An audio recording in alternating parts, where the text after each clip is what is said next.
All right. So for those of you who don't know me, my name is Christine McWilliam with the Alzheimer's Society of Alberta and Northwest Territories. And I also have my tech support tonight, Jennifer Sims, she's up in Grand Prairie. So if you should need any assistance in that department, please feel free to reach out to her directly and she'd be happy to help. So I'd like to begin today by acknowledging the Indigenous peoples of all the lands that we are on today. While we meet today on a virtual platform, I would like to take a moment to acknowledge the importance of the lands which we each call home. We do this to reaffirm our commitment and responsibility in improving relationships between nations and to improving our own understanding of local Indigenous peoples and their cultures. From coast to coast to coast, we acknowledge the ancestral and unceded territory of all the Inuit, Métis, and First Nations people that call this land home, and endeavor to move forward in a spirit of reconciliation and collaboration. As always, just a few housekeeping items. So we are open. All of our offices have reopened. Some people are still working remotely part-time. Some people are open full-time. So please just give our main line a phone call. Jen will put that number in the chat. And you will be able to reach out to any of our offices and get services and support. I just like to thank people as well as care partners that we do really appreciate your time joining us in the evenings. I know it's not easy to make the commitment sometimes, or people are just getting into that busy holiday season. So thank you again for joining us tonight. We really do appreciate the support. So this is our second last one of 2023. Our 2024 webinars are going to be a little more sporadic, just with some exciting news we have coming up with a bit of a redevelopment, but I'll wait till December's to make more of a formal announcement about that. But as always, people will be informed via their email, so please make sure we are not in your junk folder and you will be kept up to date. As you know, we are recording and it will be available tomorrow on our Assant Cafe. To ask questions, please feel free to use the chat section. If you would like at the end of the presentation to unmute yourself, we just ask that you please use the reaction button, hold up your hand, wave a piece of paper, and let us know that way that you'd like to ask a question. That being said, I'm going to introduce our speaker. Natalie Wilton is a registered social worker in Waterloo, Ontario, who has worked in the aging field for over 20 years. She has worked at retirement home, long-term care homes, and in the community in a variety of roles in geriatrics and mental health. She has worked with Behavioral Supports Ontario and is currently second as the manager of a seniors mental health team. Natalie is also designated capacity assessor in the province of Ontario. In addition, she has a small private practice in Waterloo, which she sees adults across the age spectrum for issues related to sexuality and a variety of other mental health concerns. She also works extensively with persons with dementia and their care partners. One of her interests is working with caregivers who are struggling with being both intimate partner and a caregiver. With that being said, before any more interruptions on my end, Natalie, I'm going to let you take it away, please. All right. Thanks, Christine. I should always add to my introduction, I actually worked at the Alzheimer's Society, one of the Alzheimer's Societies in Ontario, actually two of them, for about 10 years as well. So I really like the Alzheimer's Society, yes. All right, I will share my screen here. And do you have the poll questions? Yes. Yes, okay. One moment, I will launch those. And people should see those on their screen. If they could take a minute or two to answer, that would be great.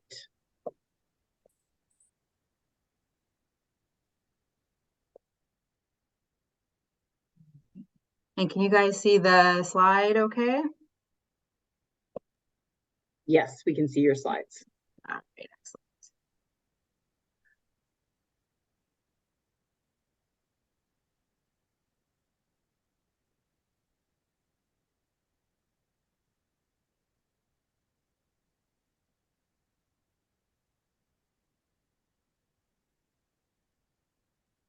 I'll just take a second and just kind of read through the poll here just to try to get a sense of where people are coming from and who they're caring for. And I'll just help as I know who it is that we're talking to here? I'm so excited to be talking to caregivers about this topic. I spend a lot of time talking to professionals, a lot of facilities or community groups, and in my role in previously before in the current job that I'm in for the seniors mental health team, I worked in what was called Behavior Supports Ontario, and so we often got lots of referrals for situations where people were having sexual expressions and the staff was struggling, but not often as many opportunities to talk to care partners. So it's really exciting to be able to talk to you guys today. So that's good. It looks like we've got a good kind of variety of where people are, their person that they're caring for is living, a good variety of caregivers. That is great. I guess, Christine, you can stop the poll now. Just give me a good sense of where we're at. Absolutely. All right. Excellent. So I'm just gonna shrink up this too, so it's not quite in my way as much. All righty. We'll get going. Get my slides to start to move. There we go. All right.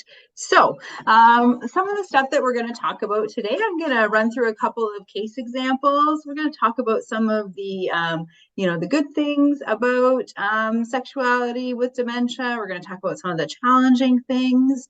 I've tried to make the topic as general as I can. It looks like we said, we've got a good variety of caregivers in this group. So, sometimes since they're spouses, sometimes professionals, sometimes adult children. So trying to talk to all those pieces. We'll touch a little bit on the capacity and consent piece, and then we'll wrap up with some tips and strategies that will hopefully be helpful to you. And we'll definitely leave some time for questions at the end. So happy to take questions for sure. All right, so I'm going to read through about 4 small little examples, and they're just, I like to start my talk with these little stories because I find that they help ground us all together and really, and they may be things that resonate with you. They may be similar to your situation. They may be something that you heard from people in your groups or other, people that that are also caregivers. It's just to give us a sense of really the landscape. So these are made up cases, and they're reflective of a lot of the people and situations that I see. So I'll read through them for you. So the first one is Anita's having coffee with a friend and has been feeling guilty because even though they haven't had sex in years, suddenly her husband, John, has been asking for sex again. She shares that she feels awful, but she just doesn't feel that way about John anymore. He will often try to reach out and pull her into an embrace, but she tries her best to avoid it. She can't reconcile the idea of 1 minute helping him clean up in the washroom and then the next being intimate. Second one is Mary Taylor is meeting with the staff at Sunnyview Long-Term Care Home about her mother, Brenda. The director of care has called Mary in to talk because when one particular PSW has been providing Brenda with personal care, twice now, Brenda has reached out and grabbed the PSW's breast. Mary's feeling embarrassed by her mother's behavior, and she's worried that the staff will say that they can't handle her or send her to the hospital or to another facility. The next one is Donna and her common law spouse Gord have been coming to programs offered by the Alzheimer's Society for years. Donna wants to know about respite options because she feels she can't go out in public anymore with Gord. Gord, who has a diagnosis of frontal temporal dementia, has always been chatty with servers and cashiers at restaurants and shops, but lately he's been asking them to marry him and if they want to sleep with him. And the last one is Elliot is telling his social worker about his wife, Angela, who has moderate dementia. Elliot talks about the fact that they have always had a fulfilling sex life. Elliot feels that Angela is frequently seeking affection from him, but he's been avoiding intimacy. They had an incident recently where she told him to leave the house because she didn't recognize him. He feels badly about this, as intimacy is something that he is also missing, but he's not sure how he should approach the situation, and he often wonders how often Angela is actually recognizing him. So We know that sexual intimacy is really important for well-being across the lifespan. There's been lots of research with adults in the middle and later years that have demonstrated the continuous importance of sexual intimacy, both for our health and our well-being. And there's lots of studies. Study after study continually shows that older adults continue to still be interested in sex, even throughout aging, despite a lot of myths, I think, that people perpetrate about the fact that older adults aren't interested in sex. The actual studies and literature show that's not true. And even with dementia, people still maintain interest in sex and intimacy. But what can be challenging, of course, it's an uncomfortable topic to talk about. So not only can it be difficult to talk about some of these changes and challenges with our partner, but sometimes it's challenging to talk about with our medical support team.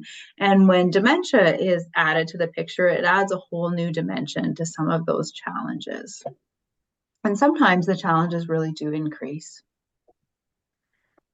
So there are some very positive things about continuing to be intimate despite a diagnosis of dementia.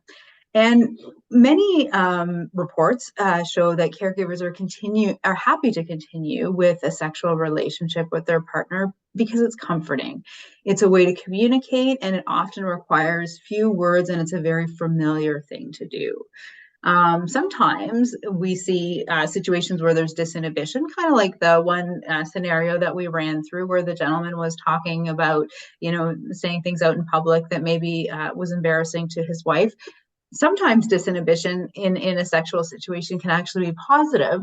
Some caregivers report that it actually lets the person that they're caring for not be so shy or disinhibited about trying new things in the bedroom, and their sex life becomes a little bit more exciting in some ways. And it can be also very calming, and it can help relieve stress. So it can be a very, very positive experience for caregivers and the person that they're caring for. But of course, we know that there's also several challenges, especially as the disease progresses. So often, relationships, they tend to based on, that feeling of togetherness, that feeling of shared responsibility, shared experience, and being tuned into each other's needs. But at times, as the relationship or as the dementia progresses, the relationship can start to feel a little bit more one-sided, and that can be very challenging. There's some issues often with physical touch discrepancies. So sometimes, as the first story that we talked about, the caregiver reported that she felt it was challenging to be intimate with the person that she was caring for, her husband, because she was exhausted from doing some of those other things like helping him in the bathroom. She didn't feel that sense of intimacy with him in that same way. But also the person with dementia can really struggle with some of those physical touch discrepancies too. They lack the ability to ask for touch. They lack the ability to perceive it correctly sometimes. But on the other hand, we know that touch and warmth and comfort is so important for their well-being too. So it's a very difficult thing to hold those two ideas and really be able to meet those two needs sometimes. I don't need to tell you that caregiving is obviously a very emotionally exhausting endeavor. It can be very tiring, even when things are not so bad and things are kind of in earlier stages. And lots of big feelings come up with caregiving, grief, guilt, fatigue, resentment, all sorts of things that can be very challenging to continue to want to feel sexual towards your partner when you're feeling those really big feelings. That sense of control, often we end up taking on more of a parent type role for the person that we're caring for instead of that partnership role. So that loss of that typical dynamic can be very challenging. And sometimes too, what happens is, often caregivers or partners will talk to each other and they'll say things like, okay, well, if I were to pass away, what would you remarry? Would that be okay? What would that be like? But they often don't dig into sort of that weird level that might happen when the person that they're caring for has dementia, and one of them can't be in a relationship in the normal way that they would, and the person maybe in a care facility starts to be in a relationship with somebody else, or if as a caregiver you start to develop a friendship with somebody, and start to feel more of a stronger relationship with that person. So there's so many challenges that can come up that we really don't always get the chance to talk about, and it can really add some complicated dynamics to our situation. Some of you may be familiar with the author Pauline Boss, and she's done a lot of work around the idea of grief and loss. And one of the topics that she talks about, one of the terms that she's coined, is the term ambiguous loss. And she describes it as making sense of it if it is especially difficult because a loved one is simultaneously here and gone. It's as though there's a stranger in the house and the relationship you once had is thus deeply altered. Without clarity or clear finality, you're held in limbo, blocked from grieving and making sense of it all. Because of the incongruence between absence and presence, ambiguous loss is the most stressful kind of loss. That's a very powerful statement. And so just to say a little bit more about ambiguous loss, it really is that strange parallel universe you find yourself in when your partner is still standing right in front of you, but they're not the same person they were before the disease. It's that statement of, this is not who I married, or this is not who I chose, and this was not the plan for our lives. And then we take that a little bit further and we say we have the concept of disenfranchised grief. And so that's, that grief that's not openly acknowledged. So we don't get to go through some of those same rituals that we do when someone passes away. People don't necessarily ask us about our grief in the same way as they do when someone actually passes away. But we are grieving when we are caring for somebody with dementia. So we take those concepts even a little bit further, and we talk about sexual bereavement. So that is to say, basically the grief resulting from the loss of the sexual relationship with a long-term partner. And there's not a lot of literature on this topic, but there are some studies, and this particular study that I have the quote up here on the slide from, where it's showing that people really are mourning the loss of their sexual relationship. But that kind of disenfranchised grief, people don't ask them about it, people don't talk to them about it. So in this particular study, this was a study that actually the people that they were asking were their partner was still alive, but 3/4 of the participants presumed that they would miss sex if their partner died. And many of the women in the study reported wanting to talk to a friend about sex after the death of their partner, and they would want a friend to initiate that discussion with them. So we end up with this double taboo of talking about illness, in this case of dementia, and sometimes death, but also about sex too. So we have these two really challenging topics to talk about, and they don't get acknowledged, and it's left for caregivers to feel that sense of grief and loss, but without anywhere really to put it. Oops. Sorry,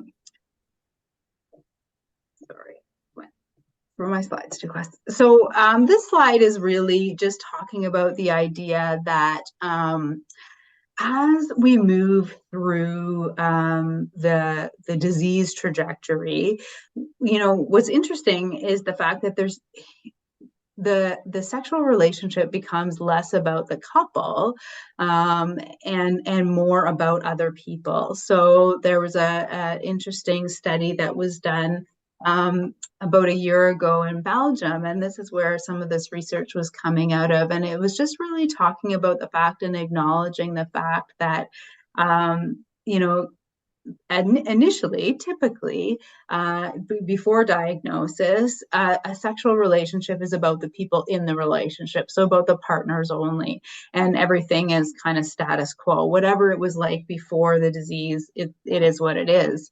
But as we start to progress through the disease process, so not only do there become challenges with changes in the brain, different emotions that come up because of the changes that this person is experiencing, some of the stuff that we've already talked about that start to make sex more challenging. But the other interesting part is that more other people start to come into the relationship, and they start to have an opinion about sexuality and the behaviors of the person.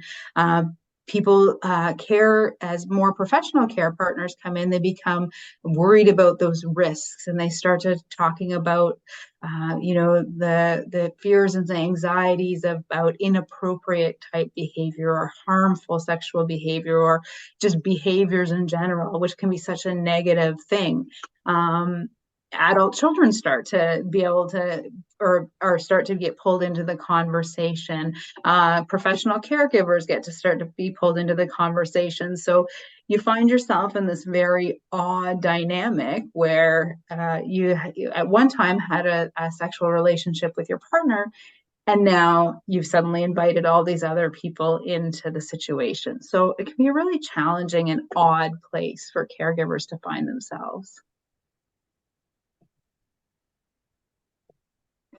So speaking of, bringing in professional caregivers, so despite all the involvement and impact of professional caregivers, and as many talks and supports and lectures that I give to professional caregivers, it's still such a challenging area for them, because they just really don't know how to support people. There's not a lot of resources out there for us as professionals to try to help couples, help people that are living with dementia, how to support them when issues with sexuality come up, or even how to support them in a way that's in a sex positive way that allows people to continue to have that intimacy that they desire, in a way that's safe and healthy and happy for the people that are involved.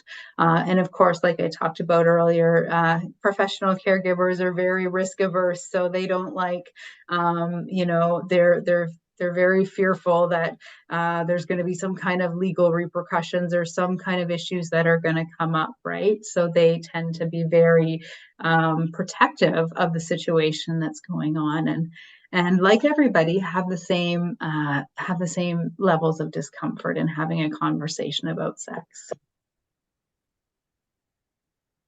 We also have another group that gets involved, like we talked about, which is the adult children. So adult children are left in a really interesting position when they're brought into a parent's dementia, and when there's sexuality involved.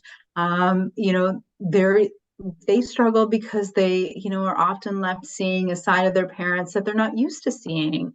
We don't typically talk about sex with our parents. We don't think about them having sex, and we don't really like to involve them in our sex lives. So it's a real challenge and a real role reversal. Oftentimes, what happens in care facilities is they bring adult children into the equation to make a decision about their parents' sex life or their behavior or what is happening in that situation. And again, that's very hard to do because they don't necessarily know the answers and don't really know how to make those kind of decisions. We also don't really give a lot of space for adult children to process this information or talk about it or deal with their feelings of embarrassment. and sometimes shame. In the case example that we talked about, where the client that was grabbing the PSW's breast, the daughter was very worried that her mom would be kicked out of that facility because they thought they couldn't, she was worried that the facility wouldn't be able to handle it. So those are big feelings for adult children to try to cope with. And most importantly, too, and we'll talk about this next, is that they often don't have that information. We just don't typically talk about our sex lives. So the reason why I bring this model forward, so this is something that I work on and I use when I'm teaching professional caregivers how to cope with sexuality and dementia. And we won't go through this model today because it's really not relevant for the talk that we're going to talk about here. But I did want to point out a couple of things on it, and we will focus on one particular area. But the section in the blue, talking about where it says personhood and sexual persona for preferences and values, that's really important. And I just wanted to highlight that because the person that we're talking about, the person who now has dementia, that person was a sexual being before their dementia, and they still are after their dementia. And it's really important to be able to advocate and share that knowledge and know what is important to a person and their identity as they, especially as they start to move into those stages that we talked about, later stages of the disease, where those professionals start to come in and start to impact and have a say in what's going on. It's very helpful from a professional perspective to know as much as we can about a person, their previous sexual identity before their disease, because it really helps us in supporting them. What we'll talk about, though, in this model is we'll move into this yellow section there. And this is really just to talk about some symptoms of dementia and how they can lead to sexual expression. So it's really trying to understand that sometimes there's changes in the brain that happen with the disease, and those changes become what we might call behaviors or challenging expressions, and they can be very difficult to cope with. But sometimes when we learn to think about them a little bit more as the symptoms of the disease, it makes them a little bit easier to problem solve around. It doesn't necessarily make them less distressing, but it makes them easier to problem solve around. So in the case example that we talked about earlier, where the gentleman was saying, he would say comments, sort of socially inappropriate comments out in public. What we would think about there is how the changes in his brain are causing that disinhibition. What would maybe be normal, and he would normally have the sort of filters and the ability to be able to think about kind of what was the right way to act in public, he now no longer has those. For the woman who was grabbing the PSW's breast during care, sometimes that might be something like misinterpreting a person's actions. So that person finds themselves in the shower, they find someone asking them to undress. So they're led to believe that the person that's providing care for them is looking to be intimate. Has nothing to do with really wanting to be intimate. It's just that those are the messages that they're receiving, and that's how they're interpreting it because of the changes in their brain. Sometimes another example in that same kind of scenario is people's visual, their depth of their vision starts to change. So sometimes where they're actually like reaching and grabbing and where they can see can be difficult or change because of the changes in their brain. So those are the kind of things that might actually lead to what appears to be sexual behaviors. Some of the other things like needing to, if they start taking all their clothes off, maybe it's because they need to go to the washroom. It's not actually because they're trying to take all their clothes off and be sexual, but they're trying to have another need met.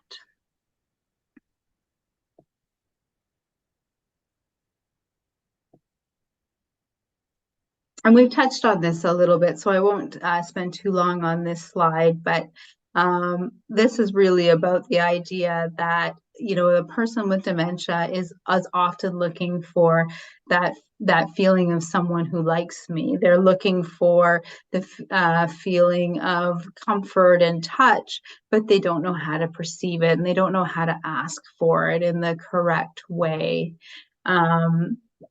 What often happens is what normally prior to the disease, they would have had sort of that normal level of touch and interaction. The type of touch that people receive as they have dementia and their disease progresses becomes more one of what we would call instrumental kind of touch. So we're touching them because we need to provide care versus affection. And there's many reasons that we've already discussed why this happens.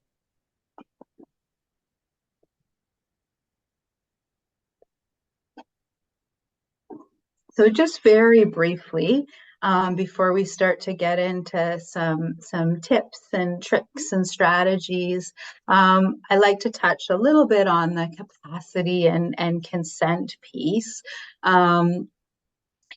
Because people often have questions about this.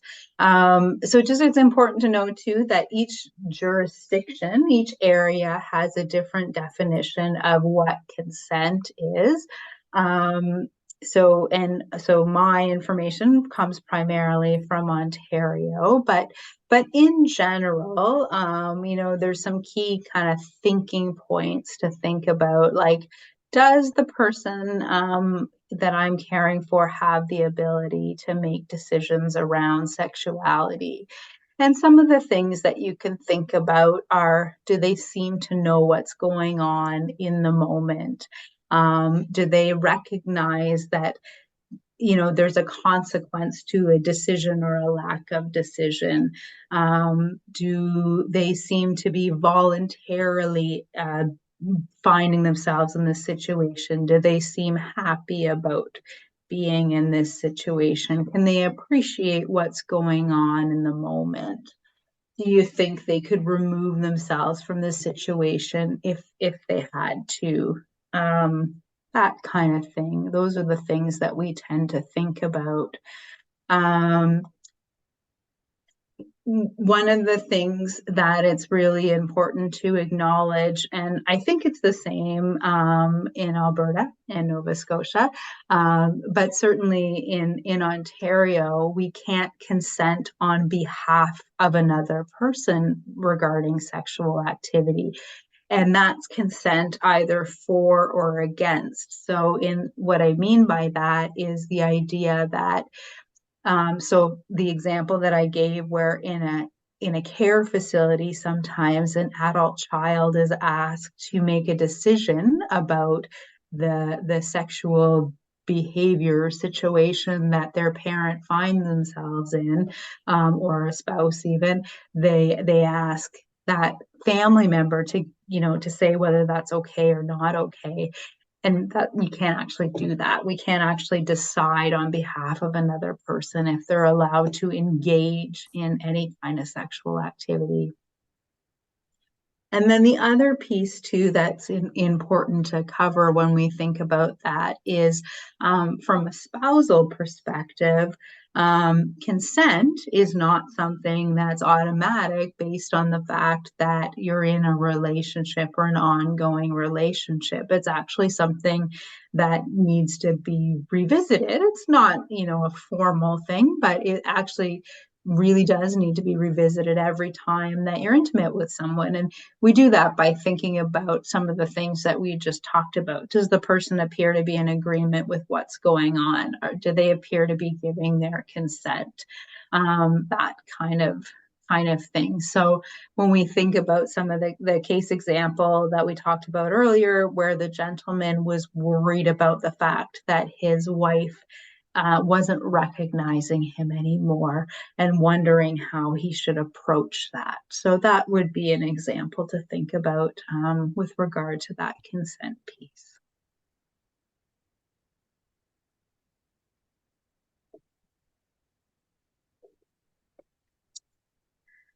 So if we move now into some of the more practical tips and strategies before we turn it over to some questions, one of the things that I like to recommend is thinking about increasing your knowledge about dementia as it relates to sexuality. And that's thinking about some of those things that we talked about on that bright yellow slide.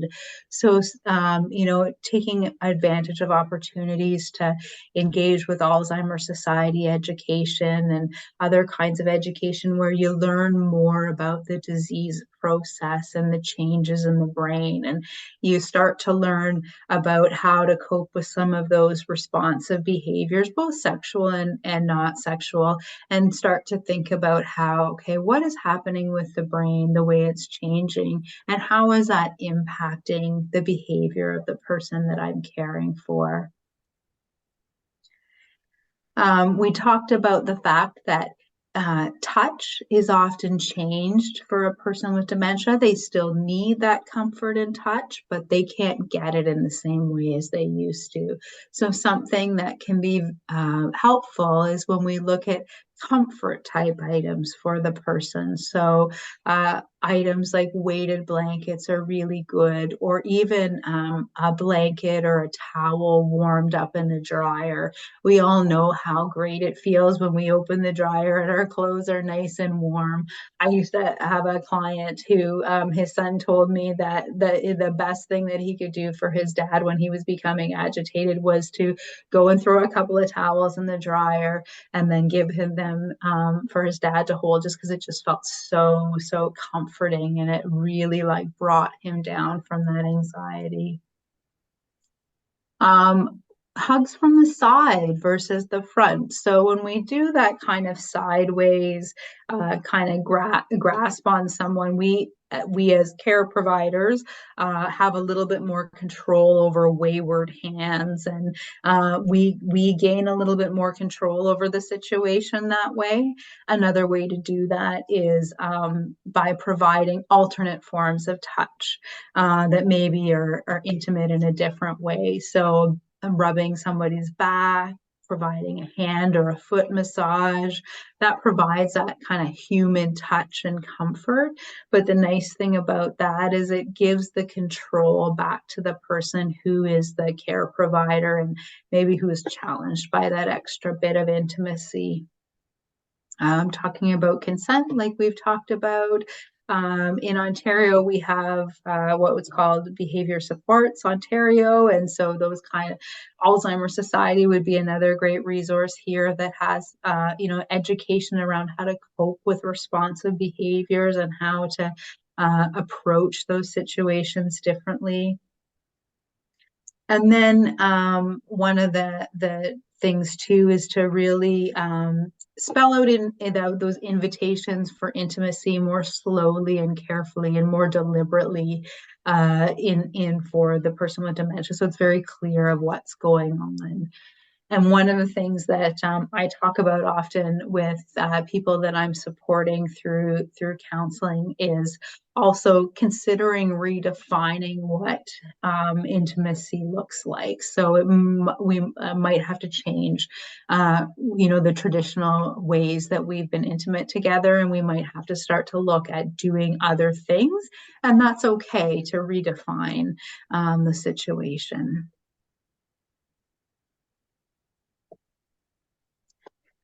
Some of the other tips that I can give are really when we think back to that slide where there was sort of that blue graphic about really helping professionals understand the person that you're caring for. Really helping us understand the sexual identity of the person.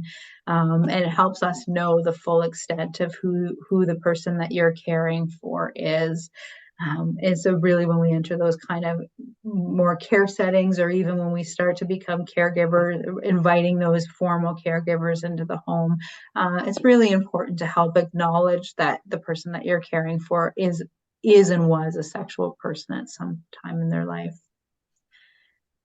Acknowledge that this is a grieving situation, and it really takes work and it takes time. It is very, very, very hard to move forward from grief if you don't give time for that grief and for that full extent of the loss. Thinking back to Pauline Boss and the slide with the flowers that I showed you about ambiguous loss. One of her tips is finding comfort with ambiguity.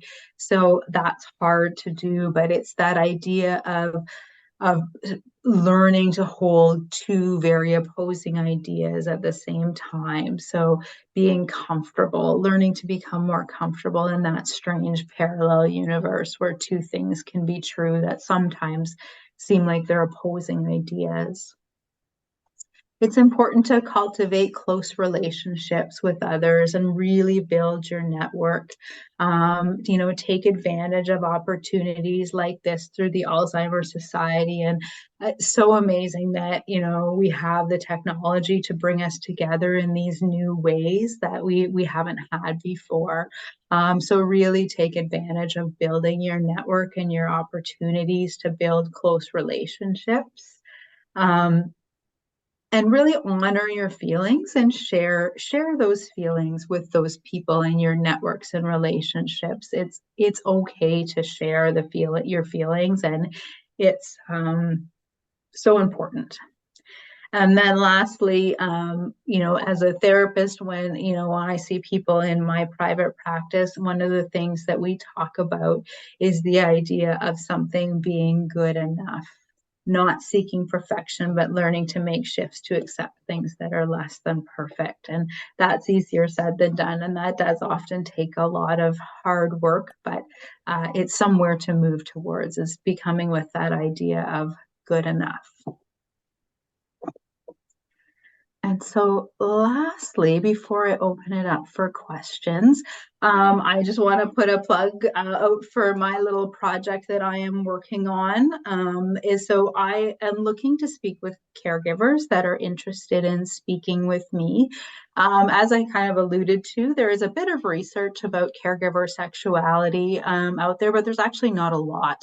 And there's not a lot of tools and resources. So if you are interested and able to spare about an hour of your time over Zoom and have a few minutes to fill out a questionnaire, I would just love to be able to speak with you. And really the purpose would be trying to build resources. I'm trying to build up my list of caregivers that I'm talking to and just really understand what the experience is like of both being a caregiver for somebody with dementia, but also being somebody that is a sexual being and has their own needs and their own pieces of their life that they're trying to manage.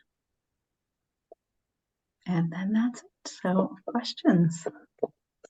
I will stop sharing my screen here.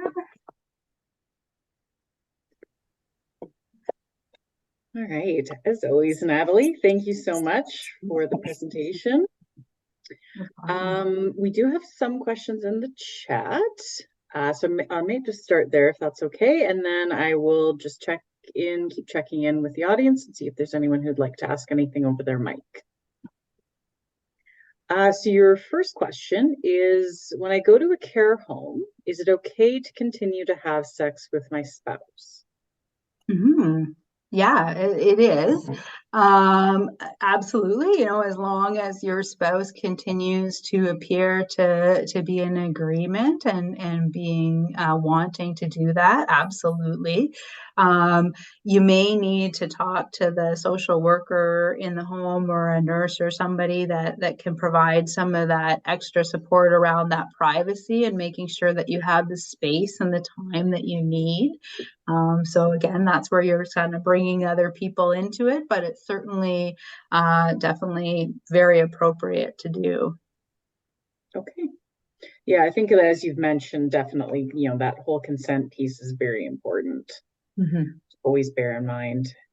Um, okay, so the next question is, I've heard an estrogen patch can help calm sexual urges in men living in care homes. Can you speak to this? Well, so I don't typically speak a lot on medication or any of those kind of issues. Definitely something that you want to speak with your doctor about. There are medications that sometimes people will be prescribed if the person with dementia is having maybe what we would call hypersexuality. So that really over the top urges and sort of indiscriminate urges towards sex or sexual behavior. At times, there's different sorts of medications that can prescribe, but I'm not sure that it's typically estrogen that happens that way. Okay. And sorry, I'm just going to check. I did get a couple sent in to me just directly on my phone here. How does dementia impact a person's ability to express their sexuality and engage in intimate relationships? Mm-hmm. Well, in lots of ways, and I guess that's really where that continuing conversations with the Alzheimer's Society for that continuing ongoing learning about that. So really, the easiest way to think about it is dementia is a brain-changing disease. Your brain controls absolutely everything you do. So it controls your senses. It controls your inhibitions and your disinhibitions. So it controls sort of how you behave. It controls how you perceive things. So it controls really everything. Your ability even to feel hot or cold or know what to do about that in that situation. So that's where maybe we see that taking all your clothes off and what appears. Sometimes even in care homes, I hear a lot about a care worker saying, oh, this person's masturbating all the time. And maybe they're not actually, maybe they are, but maybe they just have to go to the bathroom and they just don't know how to express it in the same way. So 100% dementia affects sexuality and comes out in all sorts of different ways. Yeah, absolutely. And that's often a similar example, not always with in terms of sexuality, but example if somebody is feeling agitated or is expressing that behavior, maybe it's their sweater, maybe it's they're just not able to articulate that fully. So That's right.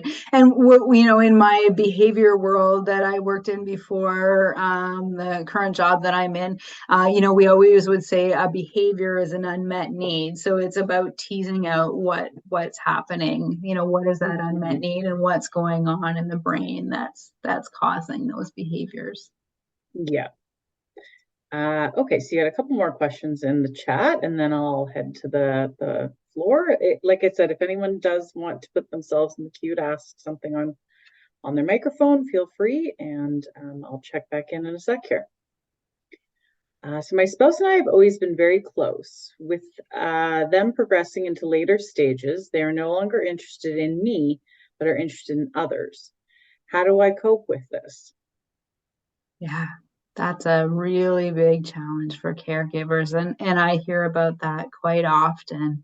Um, it's really, again, maybe trying to understand a little bit about the changes with dementia, what, that person is maybe needing or wanting. And it's often not necessarily about sexuality that they're looking for. It's about that comfort and touch, and they're just trying to seek it from whoever can give it. And that's also that grieving piece, right? And that changed relationship. So how do you work through some of those pieces of grief that can be so challenging? And that is hard. It is a really hard thing to have to live through as a caregiver for sure. Yeah, absolutely. Your next question is, I'm wondering if you've heard of a person with dementia not remembering, uh, using this person's words, how to do it. Mhm. Wondering if you can speak about this. Thank you. Yes.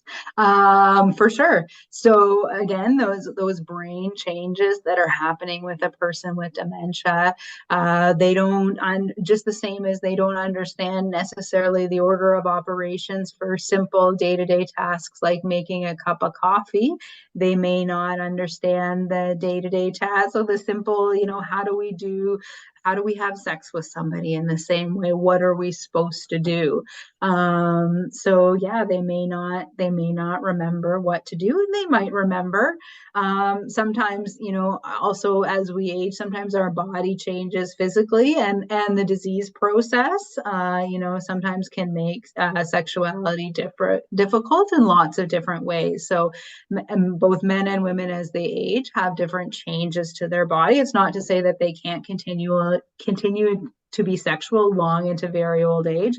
They absolutely can. It's around how to cope with some of those changes. All right. Your next question, and then I will ask the floor. My husband is in care, and the care home has been calling me saying he will start masturbating outside of his room. How do I advocate for him? Yeah, so thinking about that example earlier, I would want to know what else is going on for him. Is he really just trying to say that he has to go to the bathroom? What other things are going on other than actually masturbating? And maybe he is, and maybe he just needs to be gently redirected back into his room where he can have some privacy to be able to meet that need, because that's okay if that is what that need is. But it's really trying to think about what else is it. So I would encourage you to, ask the staff to get some resources from the Alzheimer's Society, because I know there's actually some really good publications from Alzheimer's Society Canada too that talk about what else sexuality could be, and look at through some of those and encourage them to think through those too. Yeah, absolutely. And we have all of those same resources in, if not all of our offices, in the majority of our offices, or we can get them to people from our offices. Yeah. So I'm going to ask if anyone on their camera or mic would like to ask a question. I know it's perhaps maybe a bit of an intimidating topic, so I absolutely do not want to put anyone on the spot. Even if you're not comfortable asking a question through the chat, feel free to reach out after, and we can do our best to support you on that end as well. Yep, I'd be happy to answer questions if you email Christine and then she can send them to me. I'm happy to answer any questions that you have after. Mm-hmm. Yeah. And as well, too, Natalie has agreed to share her presentation if people would like that as well.